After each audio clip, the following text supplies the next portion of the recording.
नमस्कार फ्रेंड्स, स्वागत है आपका हमारे YouTube channel home science BA पर।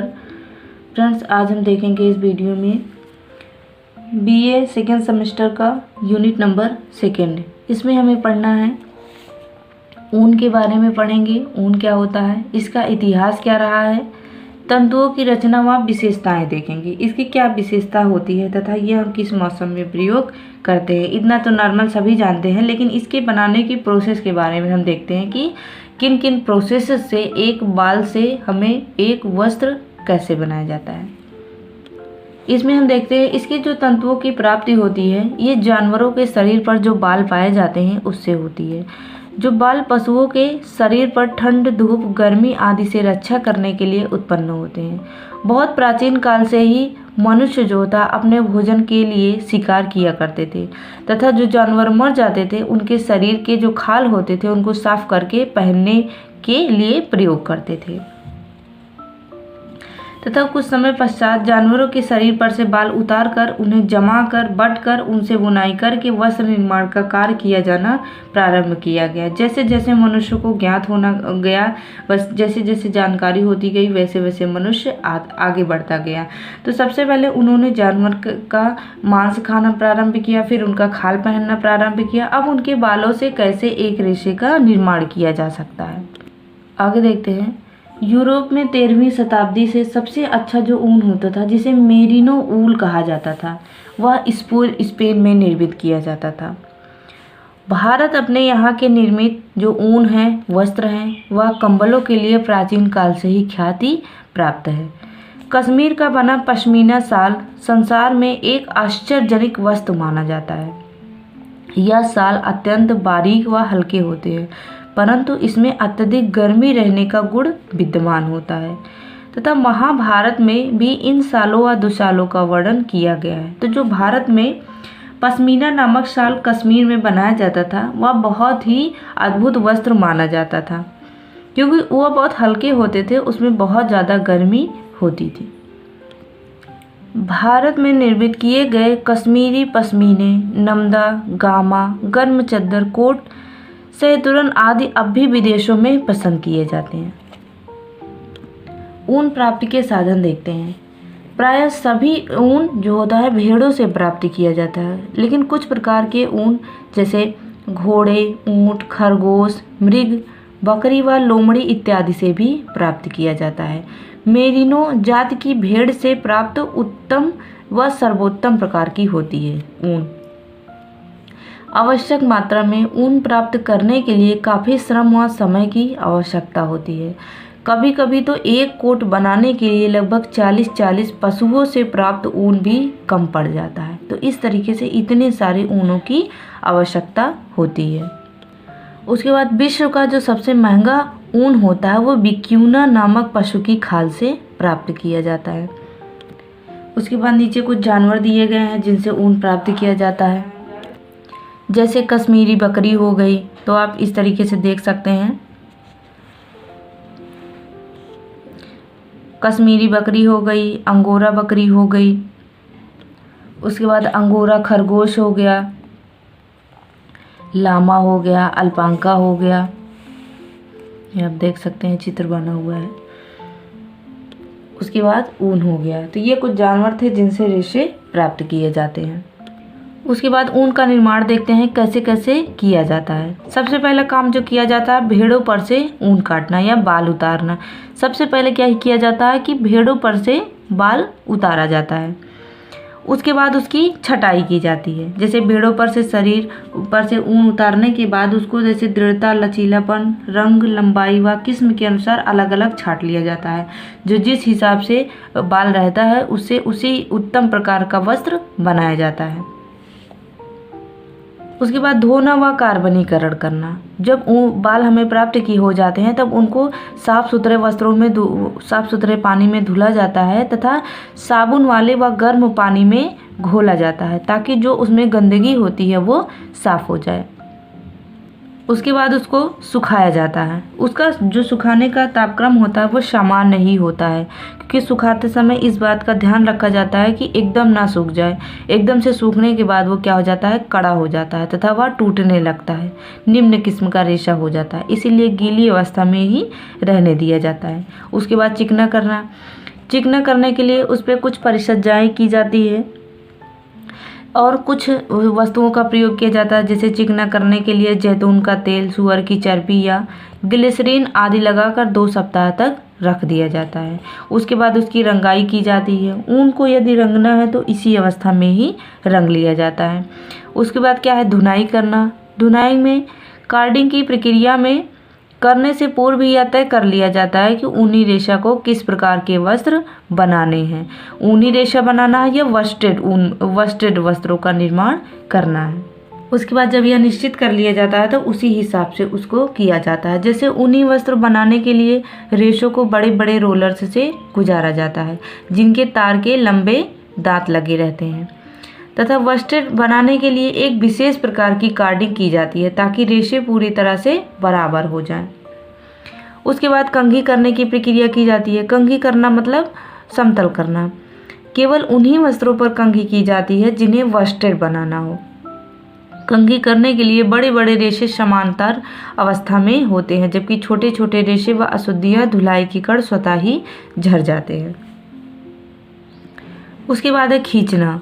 यह प्रक्रिया भी केवल वस्त्रों के धागा निर्माण के समय ही किया जाता है। इसमें पुनियों को मिला करके सघन बना लिया जाता है। तो इस तरीके से जो वस्टेड ऊन होते हैं वह ऊनी होते हैं, दोनों में थोड़ा सा अंतर होता है तथा दोनों से ही सर्दी में पहनने के वस्त्र बनाए जाते हैं। उसके बाद क्या है, कताई व बुनाई करना। ऊन के तंतुओं को खींचकर उसमें हल्के से ऐंठन देकर धागा बना लिया जाता है। इसके बाद धागे की म्यूल एक फ्रेम होता है, चढ़ाकर कताई कर ली जाती है। ऊनी वस्त्रों के लिए धागा मोटा व मुलायम तथा रोएदार होता है, जबकि वस्टेड के लिए धागा चिकना, गोलाकार व कड़ा बनाया जाता है। उसके बाद देखते हैं मड़ाई करना। तैयार वस्त्रों को साबुन युक्त गर्म पानी में डालकर ताप, नमी व दबाव का हल्का प्रयोग करके ठंडी पानी से धो लिया जाता है। इससे रेशों की आपसी दूरी कुछ कम हो जाती है तथा वस्त्र की जो रचना होती है वो घनी होती हुई प्रतीत होने लगती है। उसके बाद है ब्लीचिंग करना। ऊपर की सारी प्रक्रियाओं से गुजरने के बाद वस्त्रों को क्या किया जाता है, इसका पीलापन हटाने के लिए इसको क्या किया जाता है, ब्लीचिंग कर दिया जाता है, ताकि वस्त्र को जब रंगना हो तो वो अच्छा सा रंग चढ़ सके। उसके बाद लास्ट में परिष्कृत व परिसज्जा करना या सजावट करना। गर्म वस्त्रों को दोष युक्त करने, रेशों व गांठों को काटने, छीलकर सतह साफ करने तथा प्रेस करने आदि की परिसज्जाएं की जाती है। उसके बाद हम देखते हैं ऊन की विशेषताएं, कौन कौन सी विशेषताएं होती हैं। इसकी मुख्यतः 2 विशेषता होती हैं, एक भौतिक, एक रासायनिक। तो भौतिक विशेषताओं में देखेंगे संगठन। जो ऊन होता है ये केराटिन नामक एक प्रोटीन युक्त पदार्थ की बनी होती है और ऊन ही एकमात्र ऐसा रेशा है जिसमें सल्फर होता है तथा इसमें 49% कार्बन, 24% ऑक्सीजन, 16% नाइट्रोजन, 7% हाइड्रोजन तथा 4% गंधक भी पाई जाती है। उसके बाद सूक्ष्मदर्शी रचना देखते हैं। सूक्ष्मदर्शी रचना से देखने पर इसके दोनों सिरों पर नुकीला व मध्य भाग में कुछ कुछ गोलाकार दिखाई देता है। तो इस तरीके से आप देख सकते हैं, सूक्ष्मदर्शी रचना से देखने पर ऐसे दिखाई देता है। तो इसकी 3 परत होती हैं, एक बाहरी रक्षात्मक परत होती है और एक बीच वाला कार्टेक्स होता है और एक सबसे अंदर वाला भाग मेडुला होता है। उसके बाद इसकी मजबूती देखते हैं कि सभी प्राकृतिक तंतुओं में ऊन सबसे कमजोर तंतु होता है। गीली अवस्था पर इसकी शक्ति कम हो जाती है तथा सूखने पर यह पुनः अपनी शक्ति या क्षमता को प्राप्त कर लेता है। उसके बाद देखते हैं ताप संचालन। प्रोटीन की उपस्थिति के कारण ऊन का रेशा ताप का बुरा चालक होता है। रोएदार होने के कारण इसके मध्य रिक्त स्थानों में वायु प्रवेश करके वायुमंडल की अपेक्षा अधिक गर्म हो जाती है। इसीलिए इसका प्रयोग हम कब करते हैं, सर्दियों में। उसके बाद है प्रतिस्कंदता। ऊन के रेशों में चाहे कितना भी दबा दिया जाए, लेकिन इसका कुचल दिया जाए, परंतु इसको छोड़े जाने पर यह पुनः अपनी अवस्था प्राप्त कर लेता है। उसके बाद है प्रत्यास्थता। प्रत्यास्थता से अभिप्राय यह है कि रेशे को खींचने व अपनी पूर्वावस्था से अधिक लंबा हो जाए तथा छोड़ देने पर फिर अपनी अवस्था में आ जाए तो ऊन में यह अपनी मौलिक लंबाई से 30% तक अधिक लंबा हो जाता है। तो मतलब इसकी प्रत्यास्थता का गुण पाया जाता है। उसके बाद है अवशोषकता। ऊनी वस्त्र नमी व पानी को बहुत जल्दी सोख लेता है, गीला हो जाने पर धीरे धीरे सोखता है।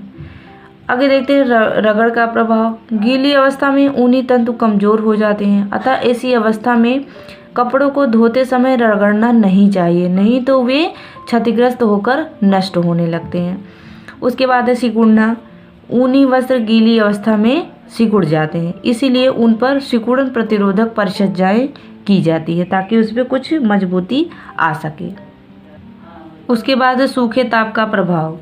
ऊनी वस्त्र पर अत्यधिक गर्म इस्त्री करने से उसकी जो रेशों की बाहरी परत होती है वो नष्ट हो जाती है, अतः इस्त्री करते समय ऊनी वस्त्रों को एकदम पतला कपड़ा डालकर इस्त्री करना चाहिए। उसके बाद धूप का प्रभाव देखते हैं। धूप में ऊनी वस्त्र की शक्ति कम हो जाती है, मतलब कमज़ोर हो जाता है और इसका रंग भी हल्का पड़ जाता है, इसीलिए इसको ज़्यादा देर तक धूप में रंगाई करने से पूर्व भी धूप दिखा लिया जाता है, उसके बाद रंगाई की जाती है। उसके बाद देखते हैं सफाई एवं धुलाई। वह गर्म वस्त्रों की धुलाई करते समय अतिरिक्त सावधानी की आवश्यकता होती है। बहुधा शुष्क धुलाई से भी इन वस्त्रों के लिए उत्तम रहती है। वस्त्र को गीली अवस्था में कभी लटकाना नहीं चाहिए, नहीं तो आकार बदल जाता है। जैसे जैसे लटका रहता है वैसे वैसे उसका आकार हो जाता है। उसके बाद हम देखते हैं कीड़े तथा फफूंदी का प्रभाव। ऊनी वस्त्रों पर कभी फफूंदी नहीं लगती है, लेकिन ज़्यादा समय तक नम स्थान पर रखने पर उसमें क्या होता है, ऊनी वस्त्र रखे रहने पर उसमें फफूंदी लग जाती है। कीड़ों को ऊनी वस्त्रों के लिए बहुत ही हानिकारक होते हैं। ये ऊनी वस्त्रों को खा जाते हैं तथा वस्त्र बेकार कर देते हैं। कीड़ों से ऊनी वस्त्रों के बचाव के लिए वस्त्र में आर्द्रता बिल्कुल ना रहे, इसलिए थोड़े हल्की धूप दिखाकर किसी आर्द्रता व नमी रहित स्थानों पर संग्रहित करके रखे जा सकते हैं। उसके बाद देखते हैं अम्ल का प्रभाव। ऊन पर गर्म गंधक का अम्ल का हानिकारक प्रभाव पड़ता है तथा इसके अतिरिक्त किसी भी प्रकार का कोई प्रभाव नहीं पड़ता है। क्षारीय पदार्थ ऊन के लिए बहुत नुकसानदायक होते हैं। क्षारीय प्रभाव से ऊनी रेशा गल जाता है तथा ये रेशा पीले पड़ जाते हैं और अपनी प्राकृतिक सौंदर्य खो देते हैं।